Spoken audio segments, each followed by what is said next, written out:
Murakoze cyane, nitwa MC Deo. Yego. Abari nge wayoboye ubukwe bwa Diana ndetse na Patrick. Urakoze cyane Theo. Ahangaha rero nkuko mubibona nyine turi mu bukwe. Ese ubukwe bwa Diana na Patrick wabonye gute? Ubukwe bwa Diana na Patrick burashimishije cyane. N'abageni beza, ni couple nziza. Umushumba yakomeje kubigarukaho cyane ko ari abana bize bagafata bakiga agaciro za Gikristo, kandi iyo umuntu arezwe n'ijambo ry'Imana akaryonka avamo umugore mwiza akavamo umugabo mwiza. Ubwo rero ijambo ry'Imana niyo foundation y'urugo. Kuva bararyonse nkuko Bishop yahoze abitubwira ko nk'ijambo ry'Imana bituma uvamo umugore mwiza, bigatuma uvamo umugabo mwiza. Rero n'ubupfura ari no murage dukomora kuri bagihanga, intwari zahanze u Rwanda, rukanda ubupfura, rukanda neza. Mwabonye ko ari abana barezwe. Irakoze cyane, ubukwe bwagenze neza, inshuti n'imiryango church basengeramo irabashyigikira, bwabaye very smart, impeccable. Wow. Urakoze cyane. None se nkuko wabibonye na abantu batangiye urugo uyu munsi, ese nihe nama wahereza Patrick na Diana mu rugo rwabo izabafasha muri uru rugendo? Ndakomeza kugaruka kwishingikiriza ijambo Bishop yagarutseho. Urugo n'umushinga w'Imana. Ubundi hari inkingi eshatu zubaka urugo. Ya mbere ni spiritual pillar, ya kabiri ni economic pillar, ya gatatu ni social pillar. Ubundi muri spiritual, urugo rutubakiye ku Mana, urugo rutubatswe n'amasengesho, utabaye umunyamasengesho urugo rurasenyuka. Ugiye kuvuga ngo uragenda uzana ibyamba he nanjye inama za banyogosenge, inama za baso wanyu nabandi ntacyo zakumarira mu gihe udasenga, izo zarangirana n'uwo munsi w'ubukwe. Ariko mu gihe ubakiye ku nkingi y'amasengesho, ukubakira ku nkingi y'ijambo ry'Imana, urugo ruba rwiza. Tugere kuri sociale. Ntabwo kwitana sheri shushu birangirana na wa munsi na ya tado fiançailles. Tado fiançailles ubundi est une observation avec attention. Rero ntabwo byarangira muri ya tado fiançailles kwa kwitana sheri shushu, ntabwo bigomba kurangirana n'umunsi w'ubukwe. Ahubwo bigomba gukomeza, kuko igicaniro cy'urukundo kigomba guhora kenyegezwa. Ururabo rukenerwa guhora rwuhirwa kugira ngo rukure neza. Reka ngere rero muri vie économique. Ntabwo mwasenga gusa mudakora, ubwo rukeneye gutera imbere. Economically mugomba gukora mugakamirwa n'amaboko kugira ngo urugo rutere imbere. Mwumvishe ko abashumba babasabira kuzibaruka hungu na kobwa. Abana rero ejo bundi bazaba bagiye ku ishuri, kandi Imana izabaha umugisha bazibaruka. Babyare hungu na kobwa, bana bazajya ku ishuri, kandi nabagomba gutera imbere kugira ngo bazajya babasanga, bajye babona ibyo kubakiriza. Ubwo ibyo byose bizashingira kuri iyo nkingi ya economy. Murakoze cyane, urumva ariyo nama nabagira ku izo zose batazirengagiza: economic pillar, spiritual pillar and social pillar, zose ntihagire imirindi, zombi zose kwa eshatu zikagendana. Murakoze, nitwa Nyirabimana Josiane, nanjye naje muri ubu bukwe. Ubu bukwe ni bwiza cyane bwa Patrick na Diana. Patrick turaziranye, Patrick ni nkaho twariranywe, n'umwana mwiza shingiyeho twabaniye.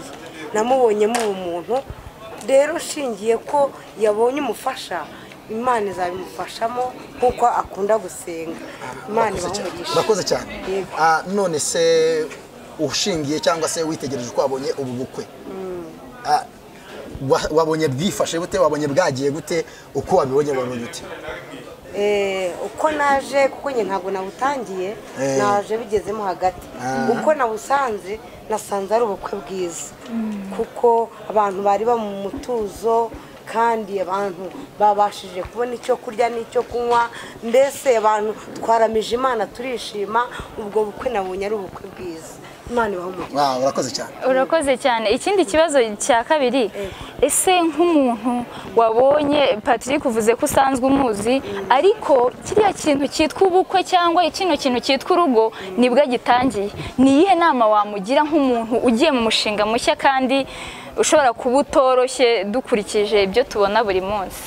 Inama nagira Patrick ko agiye gushinga urugo, agiye mu bintu bitoroshye, ntabwo biba byoroshye gutangira gushinga urugo, ariko ikintu namugiraho inama umushinga ni ukuwushyira mu gusenga, kuko ijambo ry'Imana riravuga ngo umugore mwiza muhabwa n'Uwiteka, ngo urugo n'amatungo ukabihabwa n'ababyeyi. Imana ishimwe.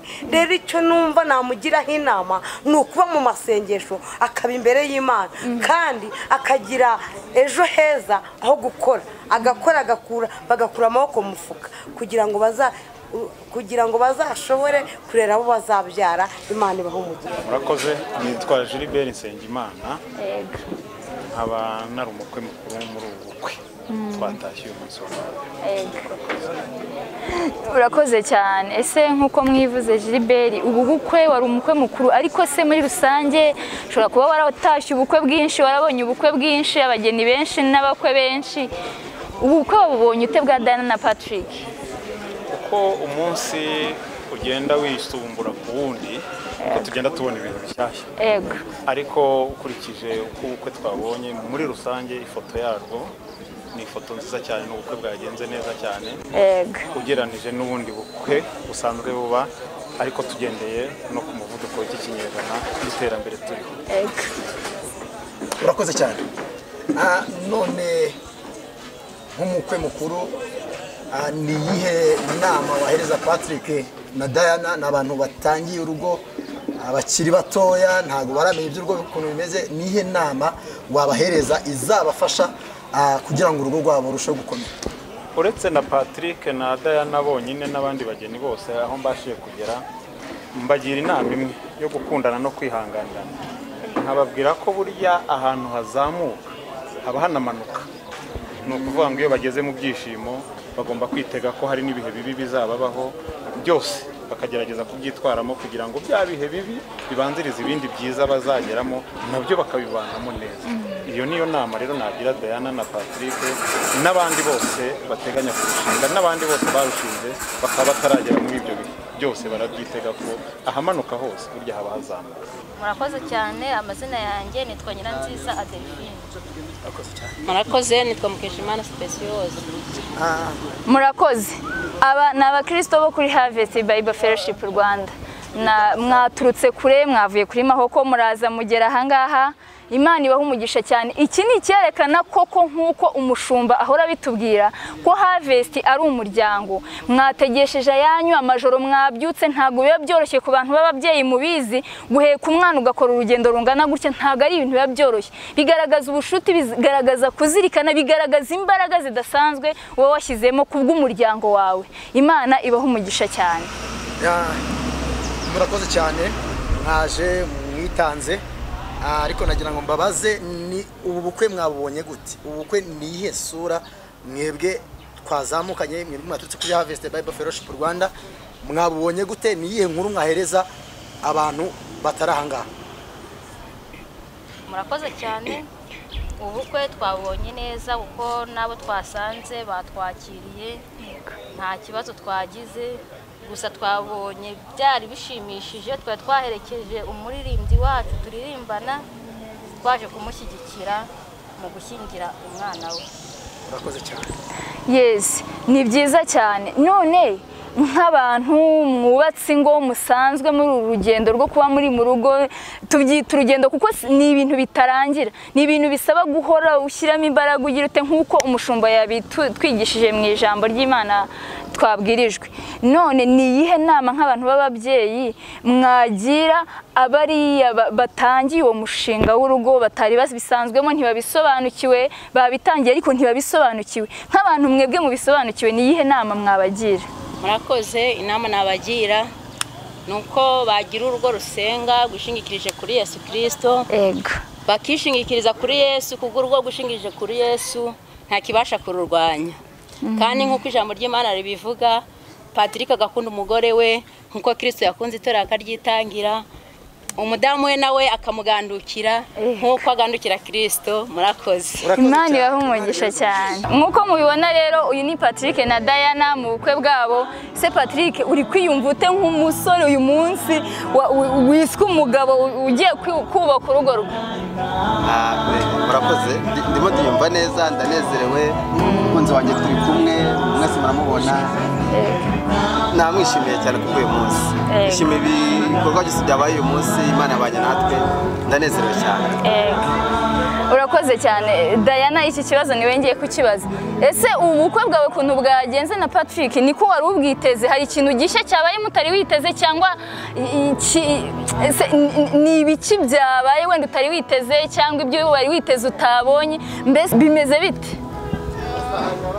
Byashimishije ariko ibyo niteze ntabwo ari byo nabona birenze. Yego, turabashimiye cyane kubw'umwanya wanyu ndetse n'ibisubizo mutanze. Imana ikomeze ibahe umugisha, ibashyigikire mu rugo rwanyu, murakunzwe.